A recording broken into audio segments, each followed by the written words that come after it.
राज्य निवडणूक आयोगाला मला वाटतं की त्यांच्या अकलेचे दिवाळीच निघालेत असं म्हणायला हरकत नाही. असं विवेक शून्य कुठलाही म्हणजे अज्ञान आहे का यांचं? आतापर्यंत महाराष्ट्रामध्ये अनेक निवडणुका झाल्या पण एवढा गोंधळ आणि पोरखेळ कधीच झालेला नव्हता. पण आज पहिल्यांदा महाराष्ट्रामध्ये हा धिंगाणा दिसतोय निवडणुकीचा. धिंगाणाच म्हणेल मी. काय काय लोकांच्या भावनेशी, उमेदवारांच्या, जनतेच्या भावनेशी खेळ करण्याचा प्रयत्न हा सगळा सुरू दिसतोय. मुळात जर निवडणुका तुम्ही ज्यावेळेस सर्वोच्च न्यायालयाचा निर्णय आला त्यावेळेस कुणाच्या दबावामध्ये तुम्ही घाईघाईने तारखा घोषित केल्या, कार्यक्रम घोषित केला? सर्वोच्च न्यायालयाने असं म्हटलं होतं की 50% वर कुठलंही आरक्षण जाता कामा नये.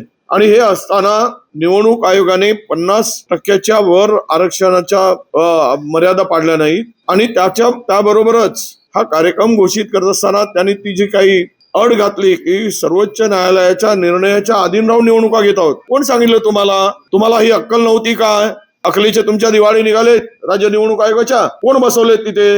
हा लोकांना भेटीस धरणं, लोकांना या सगळ्या 7-8 वर्षांनी निवडणुका होत आहेत आणि त्याही व्यवस्थित न करणं हे मला वाटतं राज्य निवडणूक आयोग आहेच पण त्याबरोबर राज्य सरकार सुद्धा जबाबदार आहे.